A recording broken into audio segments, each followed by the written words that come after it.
Is that you are a literary scholar and not a historian, right? Mm-hmm. So how does that, like, is it, this is a question that I have, is that as a literary scholar, how do you take, like, where do you go with taking a book, a piece of literature that somebody sat down and wrote, right? And extrapolating from that, like what do literary scholars, like, how do you do that scholarship? Like where does that come, like how do you do that? Like, why is that valid? You know what I'm saying? Like, if I'm an undergraduate, right, or even if I'm a regular person, right, and if I'm a regular person, and there is some question about this. Yes, well, there might be more by the end of this. So, how do I extrapolate out all of this information from a play that was published in a magazine 100 years ago, 10 plays, and now I'm coming up with and pretty, from what I understand, pretty, if not groundbreaking, pretty somewhat, I don't know if it's controversial, but you're changing the game a little bit. You're complicating matters academically, right? For how you're looking at the role of lynching, right? And even how it relates to contemporary society. Yeah, right? yeah. Wow, that's, I mean, so actually, there's a lot of questions in there. There's a lot of questions in there, but there's also a tremendous compliment in there, right? That I'm changing the game. Sure. And you know, I have to say that, yeah, it does feel like that's what I've achieved. And that's what I set out to do. I just didn't know I would achieve it to the degree that I have. Because as you know, the book just won a book award.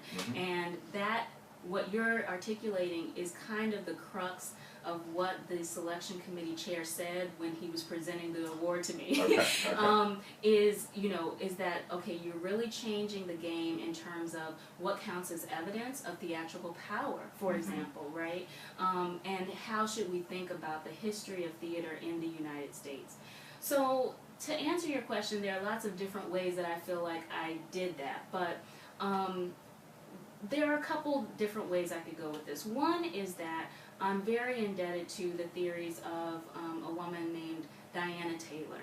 And she is a performance theorist, and she has this really influential concept called the archive and the repertoire. Yeah. And basically what she says is that the archive, written documents, are always seen as where you get knowledge from and where you get proof from, but the repertoire of embodied practices seems to evaporate as soon as it happens, and so how can you record it, and how can you use it as evidence of something, and how can you use it as proof of some sort of knowledge? And she argues that, in fact, the archive and the repertoire work together very much all the time, and scholars just need to get to the point where they are as dynamic as the archive and the repertoire are. Right. So I took that very seriously. So to put it in simple terms, one of the things that means to me is that when I look at the play and I see, for example, the degree to which characters in that play are debating each other, I see that as, here's a written record of a debate and what might have been said in it, but it's also evidence of embodied practices.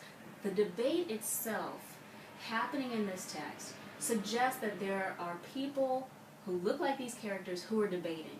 That's evidence that one of the practices of black belonging, I call it in the book, what are the embodied practices of black belonging? How do you know that you belong to a community? How do you know you belong to a nation?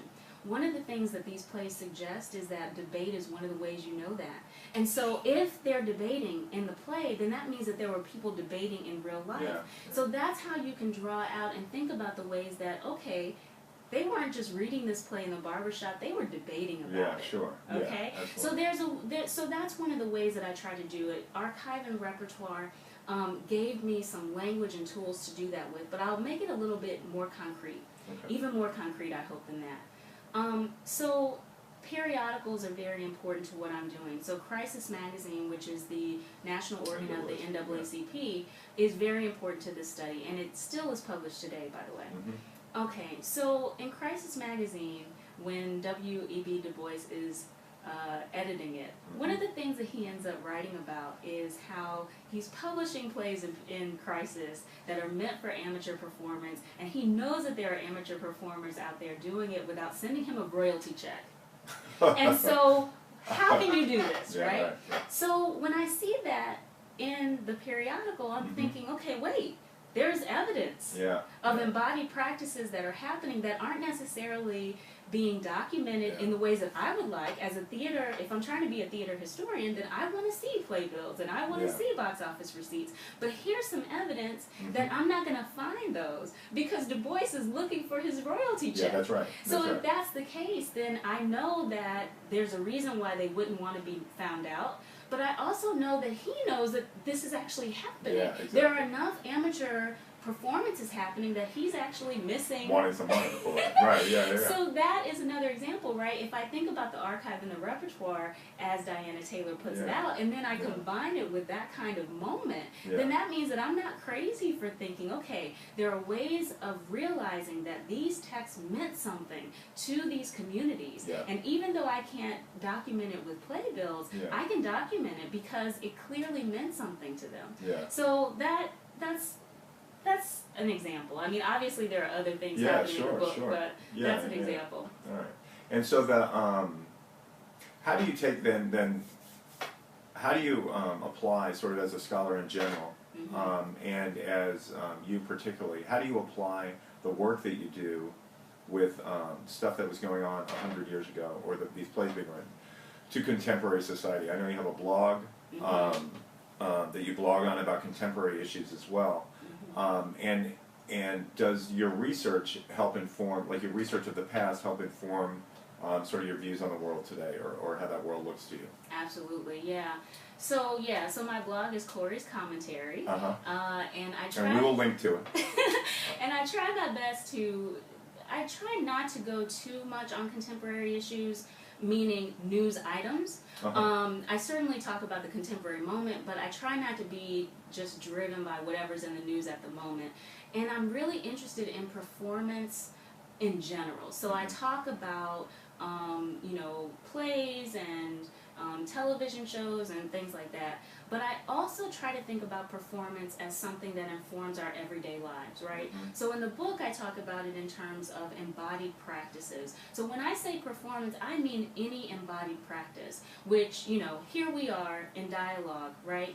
The embodied practices can be anything from a gesture, a facial expression, any of those things that convey meaning that aren't linguistic. So I'm interested in how do we read those signs, those symbols, those embodied practices. So one of the things that happens for me, if I connect what I study to today, okay, one of the things that's important about how I approach lynching in the book is that I understand it as a theatrical practice, right? So the fact that these lynchings happened and they had huge crowds and that was important to the work that they achieved means that you can have theater without having a traditional stage. These mobs turned trees into theatrical spaces. They turned fields into theatrical spaces. They turned bridges, light posts into theatrical spaces. So that means that one of the things it means is that the power of theatricality is very dynamic and transferable. One of the things that theatricality does is it informs or reinforces identity, right? This is why it was important to actually have this acted out, scripted thing that led to the lynching, because it solidified what a citizen was. A citizen is a white person who has the power to do this, and a non-citizen is someone who can be subjected to this without recourse from the law. This is exactly, and that's an important theatrical performance, right? That solidifies identity. So in the modern era, then, that means that I need to pay attention to the different texts that are around me to be read, right? Songs are texts to be read because they're not just using language, they're using melody and rhythm and all kinds of things, and all of those things contain meaning that can be read. So that's one of the ways that I teach all of my classes too, right? Is that we're looking at text as not just written documents, but also the performances of everyday life. And I talk to my students about how, there are certain performances I'm doing in class. I'm performing in certain ways to make you get the message that I care that you learn something. There's a performance going on there. And it solidifies my identity as well as yours. We're both performing in that kind of, embodied practice space. So the other way that I'll link this, because your question was about how studying this stuff at the last turn of the century influences how I see this turn of the century. Yeah. And what I've been saying for months now is that this turn of the century looks an awful lot like the last turn of the century. I mean, here we are with voter suppression. That looks exactly like the post-Reconstruction era. Okay, we're doing lots of things that are very similar to the last turn of the century. So I guess one way I would say that my worldview is shaped is that I'm really invested in critical reading. Critical reading practices. How can I read my surroundings in a way that doesn't just absorb whatever the dominant discourse is, but how can I actually read critically enough to recognize what the contours of that dominant discourse, what are those contours? Yeah. Because the trick about dominant discourse, right, is that it just seems natural. Right. And so critical reading is my attempt to make sure that I'm equipped, my community is equipped, my students are equipped to read against the grain of those contours so that we can see what's not natural and why is it so important that it appear to be natural. Right. So one of the pieces on the blog that I'm really proud of that does this in perhaps an unexpected way is I have a piece in there, I call it The American Way, Mediocrity When White Looks Like Merit. Yeah. Okay? Yeah. Now, that is an example of my attempt to model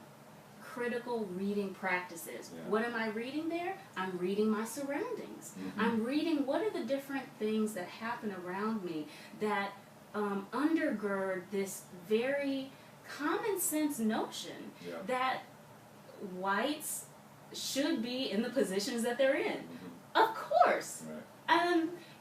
If you're going to have a conversation about the demographic of your workforce, you say, oh, well, we have X number of blacks and X number of Asian Americans and X number, you never say we have 98% white, right? And so that's a practice that can be read. And that blog post is about reading that practice. So I guess what I'm saying is that the work that the book is doing is about trying to read critically and how these authors read their cultural moment critically. What they saw is how theatricality was bolstering white identity and how they might use a different kind of theatricality to bolster their identity. To my mind, that comes from a critical reading practice that they then modeled for each other. I'm doing the same thing. I'm being a critical reader and I'm trying to model it for other people so that they can see how they can read their surroundings more critically, how they can read popular culture more critically, how they can read the newspaper story that appears to be just straight facts more critically. So what do you say then to the undergraduate student who is like, why do you have to analyze everything? Can't things just be? Why can't we just, I mean, it's okay, right? Why can't things just be? Why can't things just be? Because the things that appear just to be are actually constructed, right? I always say to my students, did it drop out of the sky from God, or was it man-made? And if it's man-made, then that means that there's a reason why it's made that way. And so that's what I say to my students is that there's a reason why it's made that way. What we want to be able to do is look at what those reasons might be. More importantly, who benefits exactly, because that will give you a sense of why it was created that way, right? This idea, as an example I was using in class today, the idea that the most natural thing in the world for a woman to want to do is become a mother. I just, even with my Rachel example, that's so in line with a discourse that we try to pretend is old.